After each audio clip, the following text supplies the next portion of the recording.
Yo he sido torturada, secuestrada y sin embargo sigue alzando la voz. Nosotras le pusimos rostro de mujer al periodismo, trajimos los derechos humanos, los derechos de la niñez, un nuevo lenguaje incluyente. ¿Usted qué cree que son las principales deudas históricas que persisten con las mujeres? Las feministas tenemos una deuda para reconocer a las mujeres afrolatinas, a las mujeres indígenas. ¿Cuál fue el principal reto como periodista, pero también como activista? Nos enfrentamos a nuevas crisis, pero hemos cambiado el mundo. Bienvenidos vallecaucanos a nuestro podcast Conversar con la Gober. En este momento, con la problemática de seguridad que tenemos en el Valle del Cauca y en el país, algo que nos ha dolido y que nos sigue doliendo muchísimo es el reclutamiento de niños y de niñas. Ese reclutamiento de menores, cuando uno dice, cuando le quitamos la infancia a un niño o a una niña, pues no solamente le hiere a ellos, nos marca como sociedad.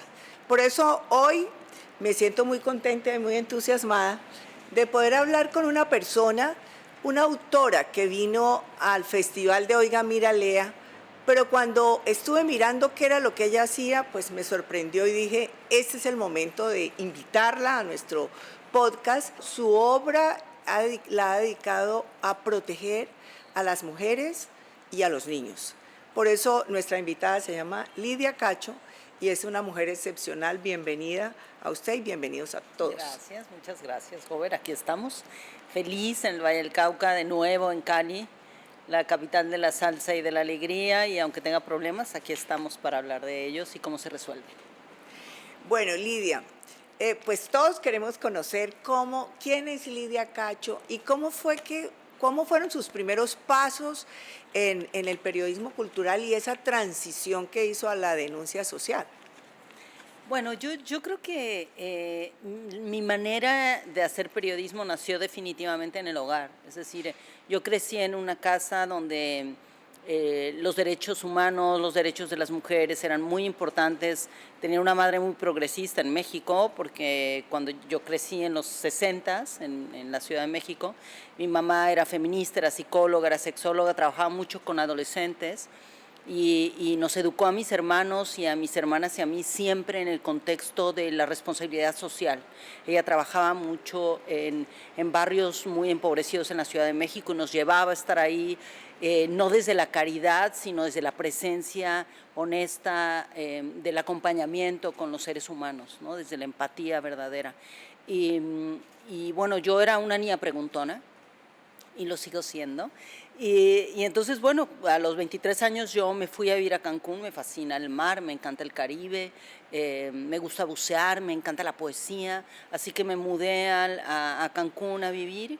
Ahí me enamoré inmediatamente y a partir de ese momento empecé a escribir mucho más, porque ya tenía muchos años desde jovencita escribiendo, y entré a trabajar en un periódico y me mandaban a cubrir cultura, y de pronto un editor me pidió que hiciera una entrevista con las mujeres mayas, mujeres indígenas, que habían sido sutilmente desplazadas de toda la zona de construcción de este hermosísimo complejo turístico de Cancún hacia el sur del estado de Quintana Roo, que hace frontera con Belice y con Guatemala.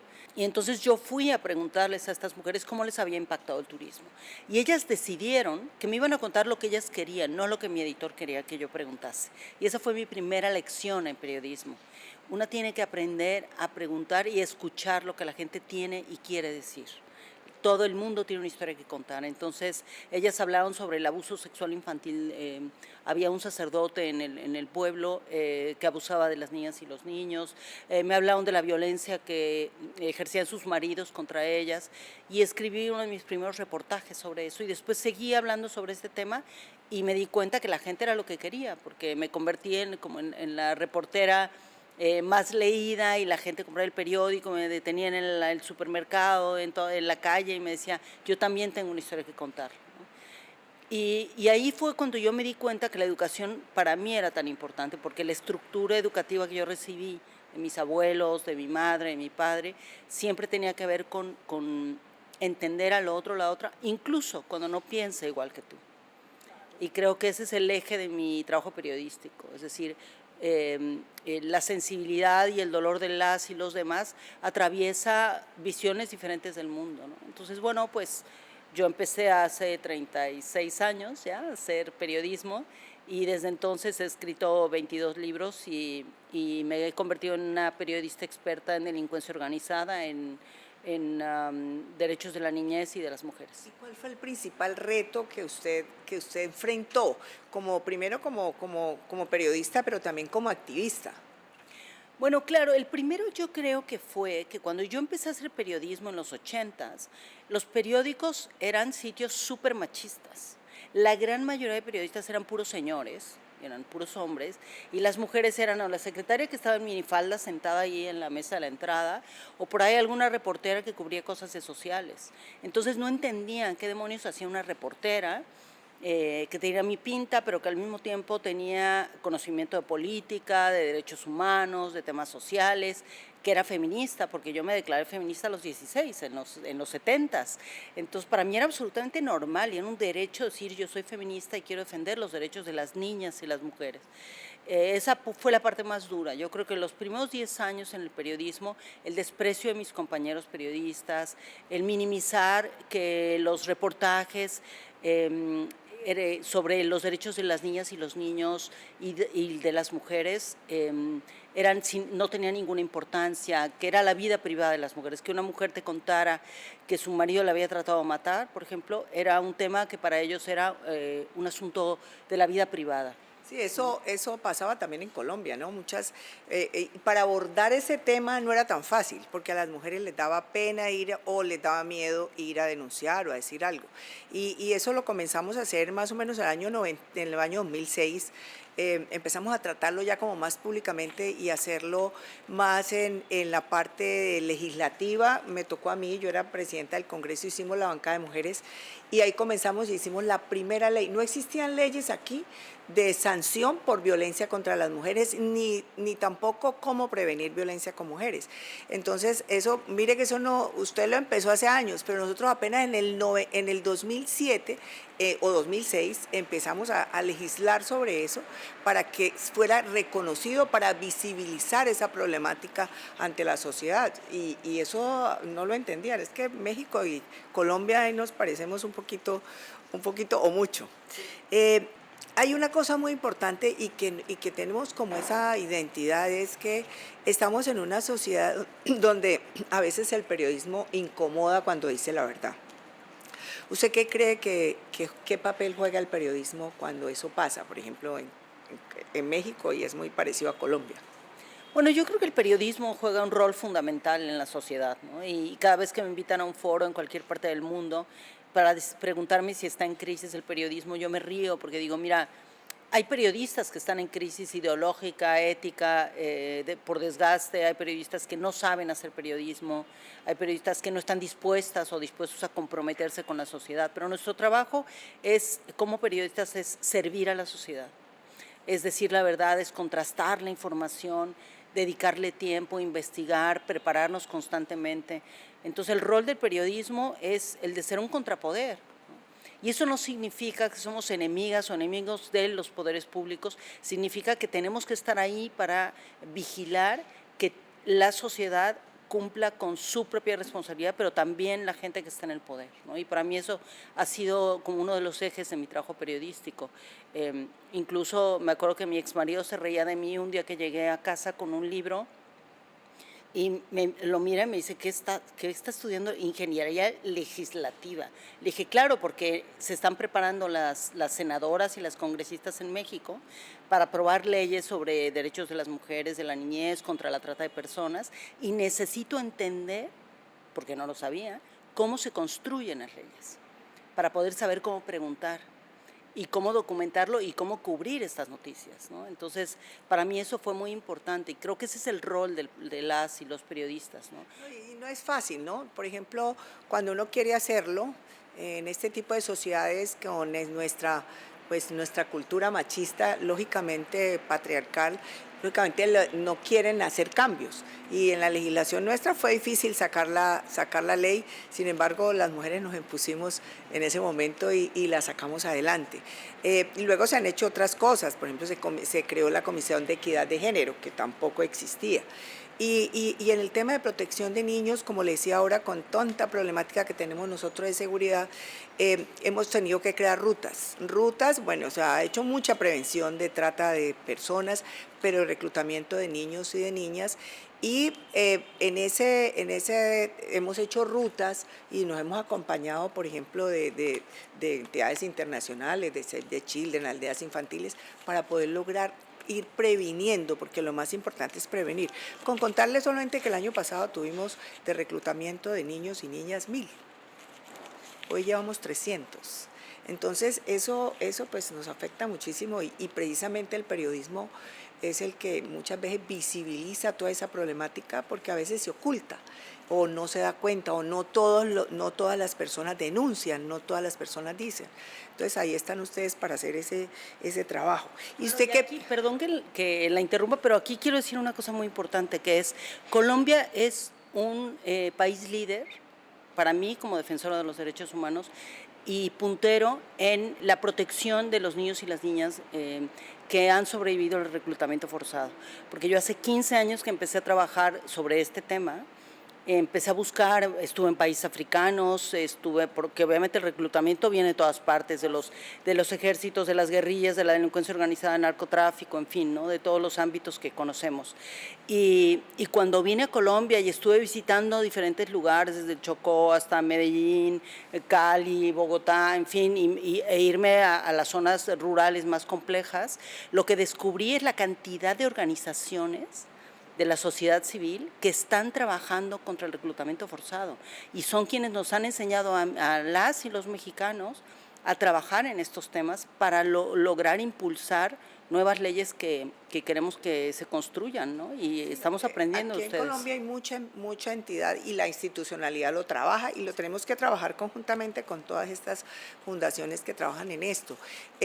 Pero eso se vino a visibilizar mucho más cuando el conflicto armado que tuvimos. Cuando terminamos el conflicto armado, pues ahí ya se empezó a ver cómo esos niños reclutados volvían a la sociedad, se volvían a integrar a la sociedad y bueno, y en eso estamos ahora con este nuevo conflicto, previniendo que no tengamos más niños reclutados. ¿Y usted por qué piensa que las mujeres y los niños siguen en este mismo círculo de violencia? ¿Usted qué cree que es lo que pasa? Mira, durante todos mis años como periodista y defensora de derechos humanos, una cosa que aprendí a hacer y que decidí ponerla operativa, digamos, fue la defensa y la protección de las víctimas. Estudié criminología y victimología, y abrimos en Cancún, en una zona empobrecida, un refugio de alta seguridad para atender a víctimas de trata de personas, de violencia doméstica, de violencia de género. Y ahí fue cuando las primeras víctimas que llegaron con nosotras al refugio eran mujeres que venían con sus hijas, que venían huyendo del marido que vendía a sus hijas, se las explotaba sexualmente. Taxistas, todo tipo de hombres, ¿no? Como diferentes ámbitos, hombres de poder y hombres que no tenían tanto poder. Y allí entendimos que había mecanismos de cooptación y de explotación sexual muy diversos. Están los que vienen desde las altas políticas, como el de Jeffrey Epstein o el de Jan Sukarkuri, que yo cubrí, que logramos encarcelar en México y que intentó matarme varias veces y me secuestraron y torturaron porque estaban muy enojados conmigo los empresarios por haberlos denunciado por trata y explotación sexual comercial, pero también están estos pequeños grupos y los grandes grupos de delincuencia organizada, ¿no? Entonces ha sido mi especialidad, digamos, cubrirlo.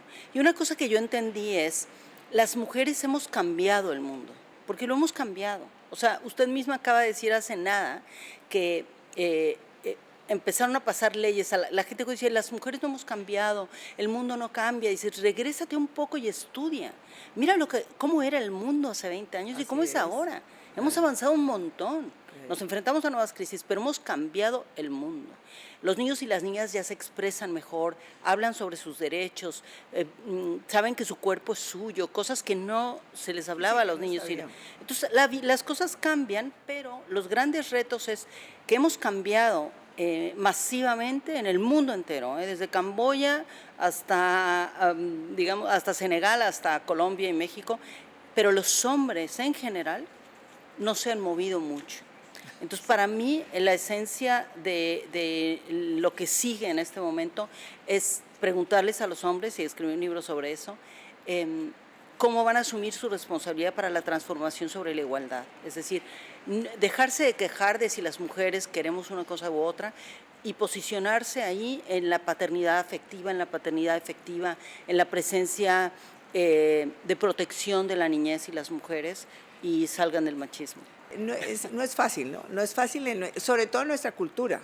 En nuestra cultura es muy difícil porque pues tienen toda una cultura patriarcal arraigada pues, de toda la vida, entonces no es tan fácil. Sin embargo, pues hemos logrado también cambios. Independientemente de cualquier cosa, las mujeres hemos cambiado, pero también no crea, los hombres también han venido cambiando.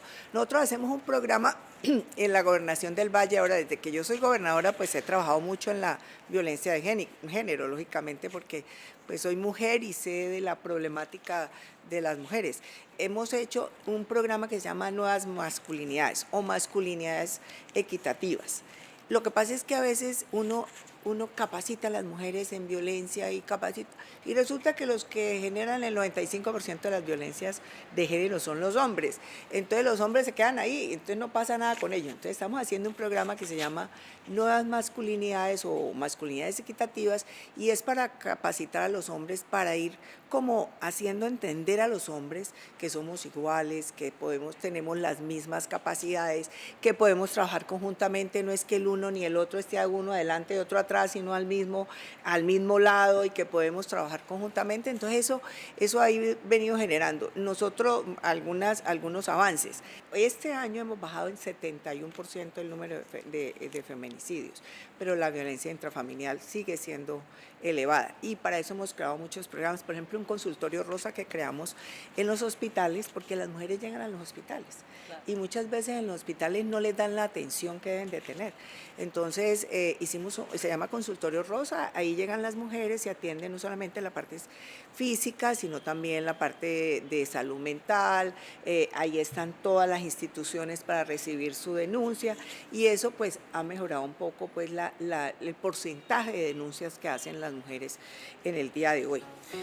Bueno, y pasando a otro tema, yo quería preguntarle, ¿usted qué cree que las mujeres, qué rol están desempeñando en la literatura, el periodismo y pues en política también en la América Latina? Bueno, yo creo que estamos viviendo tiempos muy emocionantes, ¿no? En todos los sentidos.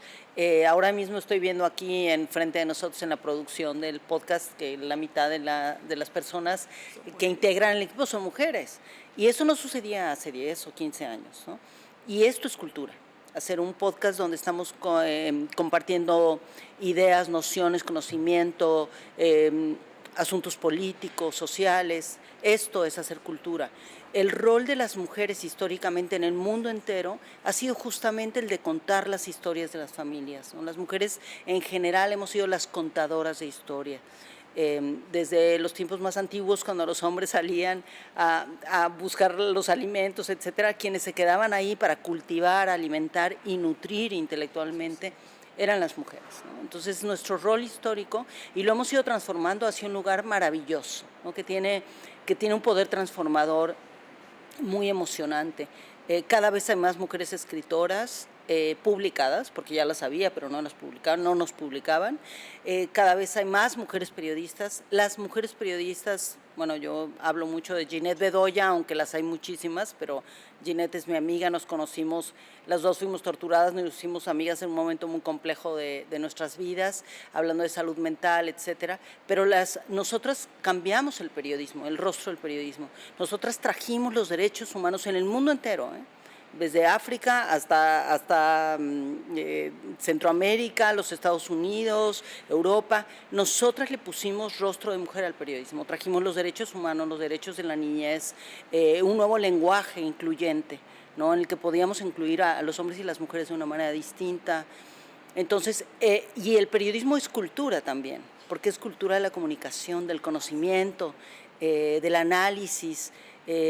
nos enseña, el periodismo aporta a la sociedad el análisis sociocrítico de nuestras vidas y de nuestro contexto social.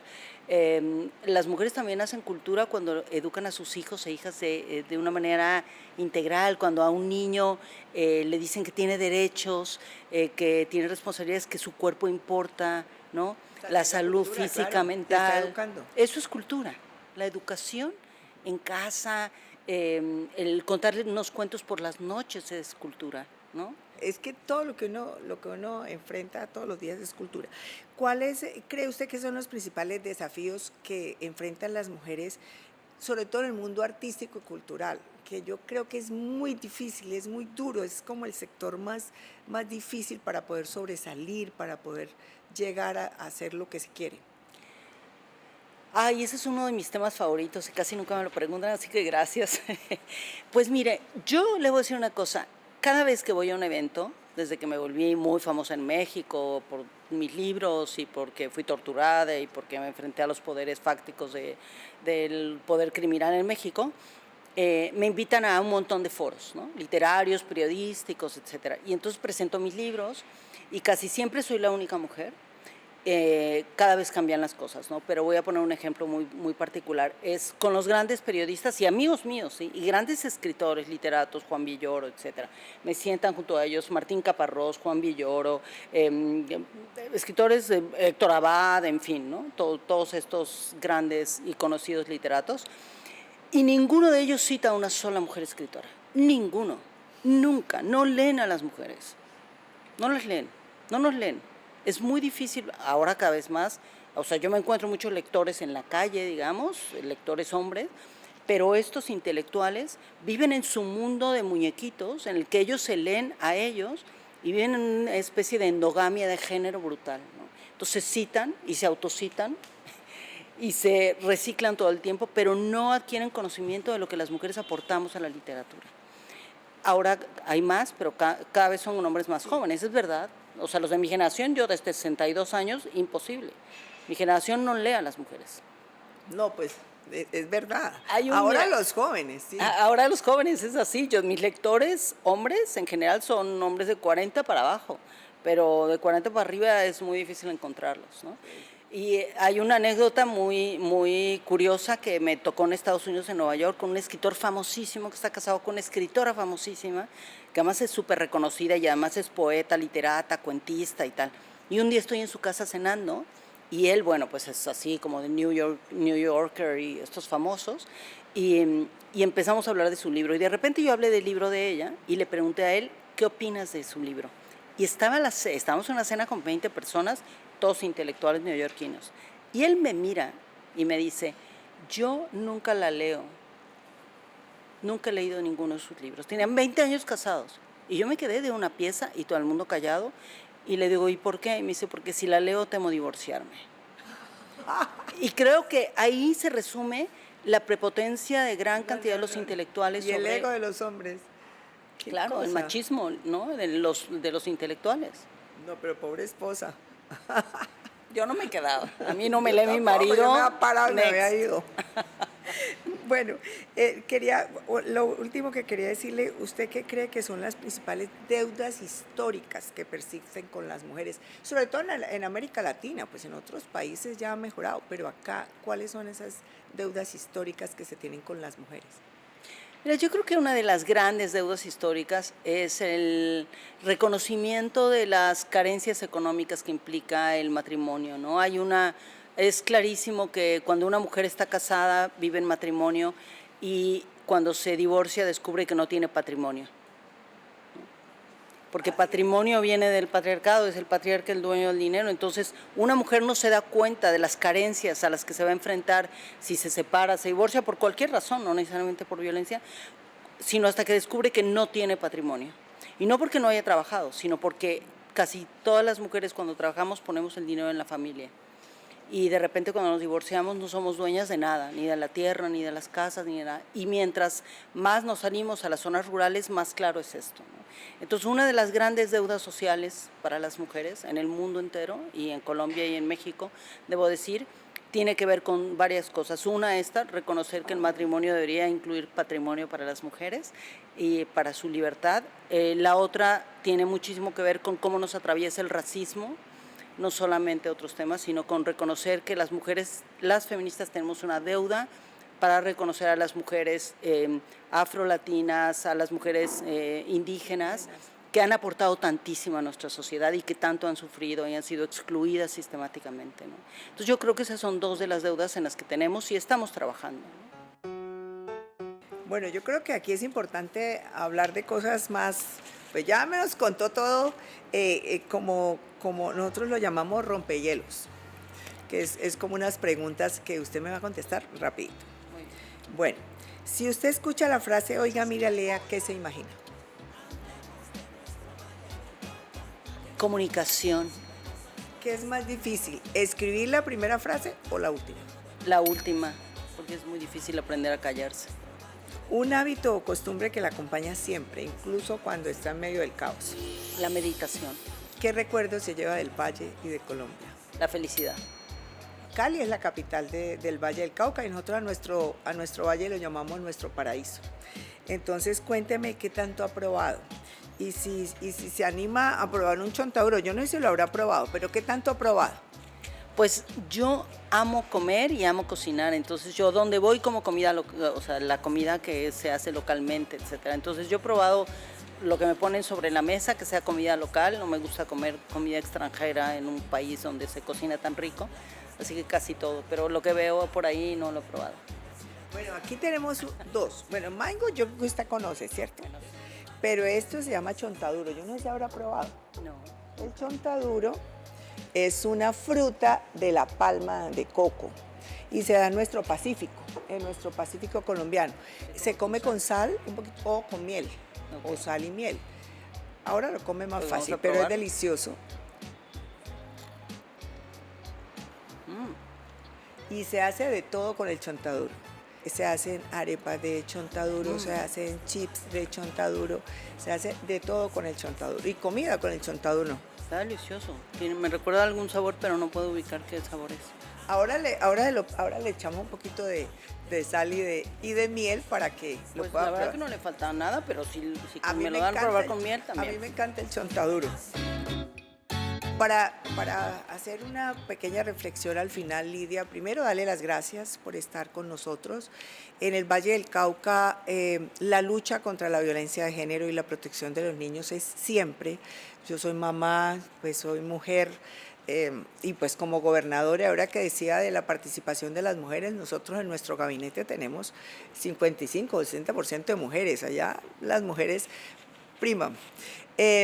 Y yo creo que es muy importante decirle que desde que yo llegué, esta es mi segunda vez de gobernadora, desde que yo llegué he empezado a trabajar en el tema de la violencia de género. Y en eso, pues nosotros hemos logrado, por ejemplo, primero, yo creo que es muy importante primero la autoestima. Porque la mujer que no tiene autoestima, pues no es capaz de enfrentarse a nada. Si no cree que lo que yo sueño lo puedo hacer y lo puedo lograr, pues es muy difícil. La segunda cosa es, por supuesto, la educación, que es fundamental, lo que nosotros hablamos ahora, y que se la tenemos que pasar a nuestros hijos también. Y la tercera cosa es la autonomía económica. Para mí, la mujer que no tiene autonomía económica va a estar subyugada a su marido, a su compañero, a su novio, al que sea. Y muchas veces las mujeres no se separan, no se divorcian teniendo problemas precisamente porque tienen sus hijos y no tienen autonomía económica. Eso es algo que lo venimos haciendo, lo vamos a seguir haciendo y tenemos un programa que se llama Semillas de Protección, que es precisamente la ruta que tenemos para proteger del reclutamiento y de explotación de niños sexualmente en el departamento del Valle del Cauca. Y como le digo, eso lo hacemos las mujeres. Entonces, decirle a usted que aquí en el Valle del Cauca estamos trabajando para eso, para que sean los niños, las niñas, los jóvenes, las mujeres más libres, que tengan justicia y que, pues, por supuesto, vivan sin miedo. Justamente para tocar este tema que para mí es esencial en este momento. Uno de los temas más importantes es lograr que lleguemos a crear una ley internacional juntas contra el reclutamiento forzado de los niños por parte de los grupos armados y de la delincuencia organizada, y me alegra un montón poder estar aquí en el Oiga, mira, Lea, viendo tanta gente, llenísimo de gente buscando cultura, comunicación, integración y además de recibir tantos abrazos como este de este podcast. Así que muchísimas gracias. Muchas gracias por compartir con nosotros esa fuerza, esa fortaleza, esa voz, esos ejemplos que usted nos ha dado, que usted realmente es un ejemplo, porque usted me dice, yo he sido torturada, secuestrada y sin embargo sigue alzando la voz. Y eso es precisamente lo que tratamos de hacer aquí en el Valle del Cauca. Con tanto problema, vivir sin miedo, con mucho valor y poder lograr sacar adelante las cosas. Esa historia que usted dice, pues a veces uno dice, cuando hay valentía se transforman sociedades. Y usted es un ejemplo. Muchas gracias nuevamente, Lidia. Y un saludo muy especial a todos. Y esperen mi próximo podcast. Y antes de irnos, ¿cómo le pareció el chontaduro? Está buenísimo. Yo lo que pasa es que o hablo o como, pero me lo voy a acabar. Bueno, entonces ahora se lo sigue comiendo. Gracias.